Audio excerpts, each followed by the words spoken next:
வணக்கம் நண்பர்களே. இந்த வீடியோல நம்ம என்ன பார்க்க போறோம்னா, எம்ஜிஆர் முதல் விஜய் வரை சினிமா நடிகர்கள் அரசியலுக்கு வந்து என்ன பண்ணியிருக்காங்க? இதுவரை யார் ஜெயிச்சிருக்காங்க? யார் இதுவரை நிலைச்சு நின்றுருக்காங்க? அதுக்கப்புறம் பார்த்தீங்கன்னா, கட்சிய கலைச்சுட்டு யாரெல்லாம் போயிருக்காங்க? அப்படிங்கிறத இந்த வீடியோல பார்க்க போறோம். எம்ஜிஆர் அவர்கள் பார்த்தீங்கன்னா, காங்கிரஸ் கட்சியில ஈர்க்கப்பட்டு படத்திலேயே நடிச்சுக்கிட்டு இருந்தாலும், அவரு காங்கிரஸ் கட்சியில பயணிச்சுக்கிட்டு இருந்தாரு. அதுக்கப்புறம் பார்த்தீங்கன்னா, பேரறிஞர் அண்ணாவோட அரசியல் குருவா அவர ஏத்துக்கிட்டு திமுகவுல இணைஞ்சு ரொம்ப நாளா பயணிச்சு வந்துகிட்டு இருந்தாரு. அங்க பார்த்தீங்கன்னா, கருணாநிதிக்கும், எம்ஜிஆர் அவர்களுக்கும் கருத்து வேறுபாடு ஏற்பட்டு, அதிலிருந்து வெளிய வந்த எம்ஜிஆர் அவர்கள் பார்த்தீங்கன்னா, 1972ஆம் ஆண்டு அகில இந்திய அண்ணா திராவிட முன்னேற்ற கழகம்னு ஒரு கட்சிய தொடங்குனாரு. எம்ஜிஆர் அவர்கள் கட்சி தொடங்குனதுல அடுத்த ஆண்டே பார்த்தீங்கன்னா, முதலமைச்சரா வந்தாரு. முதலமைச்சரா இருந்த அவரு இறக்குற வர, அவரு கடைசி நொடி வர பார்த்தீங்கன்னா, முதலமைச்சராவே இறந்து போனாரு தமிழகத்துல. இன்னைக்கு வரையும் பார்த்தீங்கன்னா, எம்ஜிஆரோட சாதனைய தமிழகத்துல எந்த ஒரு கட்சியாலயுமே நிகழ்த்த முடியலங்கிறது ஒரு மிகப்பெரிய சாதனையாவே இருந்து வந்துகிட்டு இருக்கு. எம்ஜிஆர் அவர்கள் பார்த்தீங்கன்னா, சினிமா துறையிலயும் சரி, அரசியல்லயும் சரி, தமிழகத்துல ஒரு முடிசூடா மன்னனாகவே திகழ்ந்து வந்துகிட்டு இருந்திருக்காரு. சிவாஜி கணேசன் அவர்களோட அரசியல் வாழ்க்கைய தான் நம்ம பார்க்கலாம். சிவாஜி கணேசன் அவர்கள் பார்த்தீங்கன்னா, எம்ஜிஆரோட சமகாலத்துல சினிமாவிலும் சரி, அரசியல்லயும் சரி, ஒரு சேர பயணித்தவர்கள் தான். ஃபர்ஸ்ட்ல பார்த்தீங்கன்னா, தொடக்கத்துல திராவிட கழகத்துல இணைஞ்சு பணிபுரிஞ்சு வந்தாரு சிவாஜி கணேசன் அவர்கள். பின்னர் பார்த்தீங்கன்னா, 1949ஆம் ஆண்டு திமுக வந்து புதுசா ஒரு கட்சி ஆரம்பிச்சாங்க. அந்த நேரத்துல சிவாஜி கணேசன் வந்து திமுகல இணைஞ்சு பயணிச்சாரு. திமுகல இணைஞ்சு பயணிச்சுக்கிட்டு இருக்கும்போது, திருப்பதி கோவிலுக்கு வந்து சிவாஜி கணேசன் அவர்கள் போயிருக்காங்க. அங்க போகும்போது திராவிட கட்சிகளோட கொள்கை என்னன்னு பார்த்தீங்கன்னா, கடவுள் மறுப்பு. இவர் வந்து கோயிலுக்கு போனதுனால மிகப்பெரிய விமர்சனத்துக்கு ஆளானாரு அந்த நேரத்துல. அதனால அன்னைக்கு அந்த கட்சியில இருந்து வெளியில வந்துட்டாரு.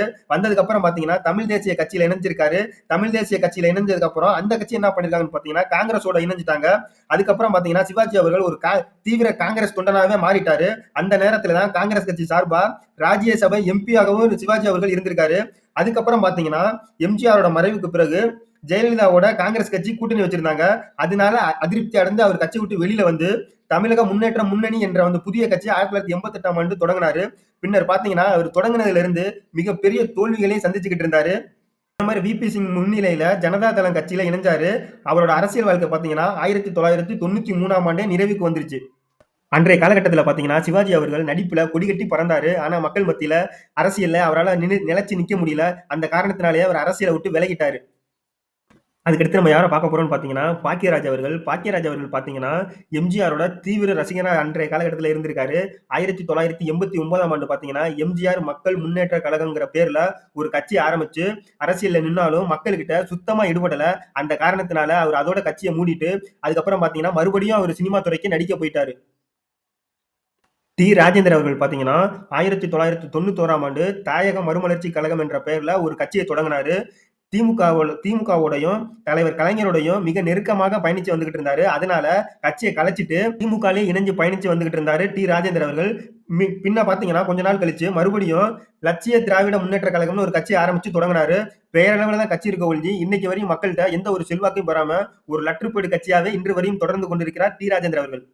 விஜயகாந்த் அவர்களோட அரசியல் வாழ்க்கைய நம்ம கொஞ்சம் பார்க்கலாம். சமீபத்தில மறைஞ்ச விஜயகாந்த் அவர்கள் பார்த்தீங்கன்னா, 2005ஆம் ஆண்டு மதுரையில தேசிய முற்போக்கு திராவிட கழகம் என்ற பெயர்ல அரசியல் கட்சி ஆரம்பிச்சாரு.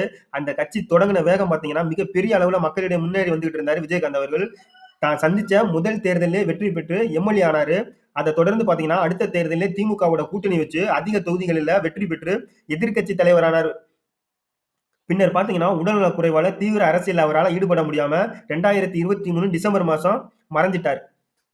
விஜயகாந்த் அவர்கள் எம்ஜிஆர் அளவுக்கு இல்லாட்டினாலும் அரசியல்ல ஒரு உச்சம் தொட்ட நபர். சரத்குமார் அவர்கள் பார்த்தீங்கன்னா, மிகுந்த அரசியல் ஆர்வம் கொண்டவரா இருந்து வந்துகிட்டு இருந்தாரு. அந்த நேரத்துல அதிமுக, திமுகன்னு மாறி, மாறி கட்சியில இணைஞ்சு பயணிச்சு வந்துகிட்டு இருந்த அவரு, மதுரையில 2007ஆம் ஆண்டு விஜயகாந்த் அவர்கள் பாணியிலே பார்த்தீங்கன்னா, சமத்துவ மக்கள் கட்சிய தொடங்குனாரு. அது தொடங்கி இன்னைக்கு வரை பார்த்தீங்கன்னா, ஒரு எம்.எல்.ஏ சீட்டு கூட அவரால பெற முடியாத நிலையில தான் இன்னைக்கு வரை இருந்து வந்துகிட்டு இருக்காரு சரத்குமார் அவர்கள். கார்த்திக் அவர்களோட அரசியல் வாழ்க்கைய கொஞ்சம் பார்க்கலாம். கார்த்திக் அவர்கள் பார்த்தீங்கன்னா, 2006ஆம் ஆண்டு சட்டமன்ற தேர்தல்ல அகில இந்திய பார்வர்ட் பிளாக் கட்சியில இணைந்து பயணிச்சு வந்துகிட்டு இருந்தாரு. அதுல செயலாளராக நியமிக்கப்பட்டாரு. அதுக்கப்புறம் பார்த்தீங்கன்னா, 2009ஆம் ஆண்டு பாராளுமன்ற தேர்தல்ல அகில இந்திய நாடாளும் கட்சி என்ற கட்சிய தொடங்கி, விருதுநகர் தொகுதியில குறைஞ்சது 15,000 வாக்குகள வாங்கியிருக்காரு.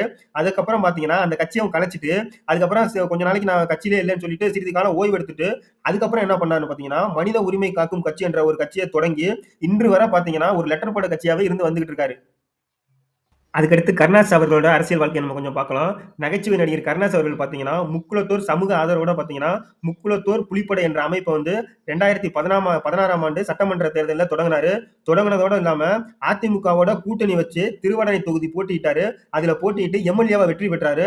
அது மட்டும் தான் அவர் கட்சியில அவர் பண்ண சாதனையா இருந்துட்டு வந்துகிட்டு இருக்கு. அதுக்கப்புறம் அவரால இன்னைக்கு வரையும் எந்த ஒரு தாக்கத்தையும் மக்கள் மத்தியில ஏற்படுத்த முடியாம இருந்து வந்துகிட்டு இருக்காரு. கமலஹாசன் அவர்களோட அரசியல் வாழ்க்கைய நம்ம பார்க்கலாம். கமலஹாசன் அவர்கள் பார்த்தீங்கன்னா, 2018ஆம் ஆண்டு மதுரையில மக்கள் நீதி மய்யம் என்ற கட்சிய தொடங்குனாரு.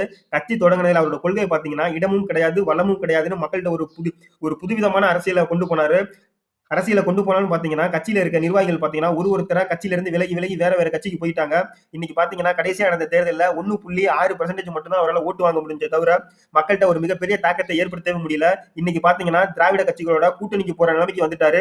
திமுகவோட கூட்டணி பேச்சுவார்த்தை போய்க்கிட்டு இருக்கனால, இவரும் பார்த்தீங்கன்னா, 1 சீட்டுக்கு, 2 சீட்டுக்கு ஒரு சில கட்சிகள் போல இவரும் தன்னோட கட்சிய அடமானம் வச்சுட்டாருன்னு தான் சொல்லணும் இன்னைக்கு. மன்சூர் அலிகானோட அரசியல் வாழ்க்கை கொஞ்சம் பார்க்கலாம். மன்சூர் அலிகான் வந்து பார்த்தீங்கன்னா, நாம் தமிழர் கட்சியில எம்.எல்.ஏ வேட்பாளரா பயணிச்சு வந்துகிட்டு இருந்தாரு. கருத்து வேறுபாடு காரணமாக கட்சிய விட்டு வெளியில வந்து 2021ஆம் ஆண்டு பார்த்தீங்கன்னா, அலிகான் இந்திய ஜனநாயக புலிகள் என்ற கட்சிய தொடங்குனாரு. இன்னைக்கு வரையும் பார்த்தீங்கன்னா, மக்கள்ட்ட எந்த ஒரு செல்வாக்கும் இல்லாம லெட்டர் பேட் கட்சியாவே வலம் வந்துகிட்டு இருக்காரு. அந்த வரிசையில விஜய் அவர்கள் பார்த்தீங்கன்னா, புதுசா வந்து தமிழக வெற்றி கழகம்னு ஒரு கட்சிய ஆரம்பிச்சு பதிவு செஞ்சிருக்காரு. வரக்கூடிய நாடாளுமன்ற தேர்தல்ல அவர் போட்டியிட போவதில்லைன்னும், யாருக்கும் ஆதரவு இல்லன்னு சொல்லிட்டாரு. வரக்கூடிய சட்டமன்ற தேர்தல்ல தான் நான் போட்டி போட போறேன் அப்படின்னு அறிவிச்சிருக்காரு விஜய் அவர்கள். இதுவரை நம்ம பார்த்த அரசியல்வாதிகள்லயே பார்த்தீங்கன்னா, சினிமாவுல இருந்து அரசியலுக்கு வந்தவங்கள்ல எம்ஜிஆர் அவர்கள் மட்டும் தான் முதல்வர்ங்கிற அரியணையில ஏறினாரு. மித்தவர்கள் பூரா பார்த்தீங்கன்னா, இன்னைக்கு லெட்டர் பேட் கட்சியா தான் இருந்து வர்றாங்க. விஜய் அவர்கள் அரியணை ஏறுவாரா? இல்ல 10ஓட 11 அந்த லெட்டர் பேட் கட்சியில இணைவாராங்கிறத நம்ம பொறுத்திருந்து தான் பார்க்கணும். அவர் இதுவரை எந்த ஒரு கொள்கையுமே அவர் அறிவிக்க கிடையாது. திராவிடமா வரப்போறாரா? தமிழ் தேசியத்துக்கு ஆதரவா வரப்போறாரா? சீமான் அவர்களோட சப்போர்ட்டா வரப்போறாரா? இல்ல தனிச்சு நான் ஒரு வேற அரசியல்ங்கிற பாணியில வரப்போறாரா? எப்படி வரப்போறாருங்கிறத நம்ம பொறுத்திருந்து தான் பார்க்கணும். மக்கள்கிட்ட திரை வெளிச்சத்தை மட்டுமே அவர் காட்டி வருவாரு அப்படின்னா, தமிழகத்துல இன்னைக்கு இருக்க அரசியல்ல அவரால ஈடுபட முடியாதுங்கிறது பல விமர்சகர்களோட கருத்தா இருந்து வந்துகிட்டு இருக்கு.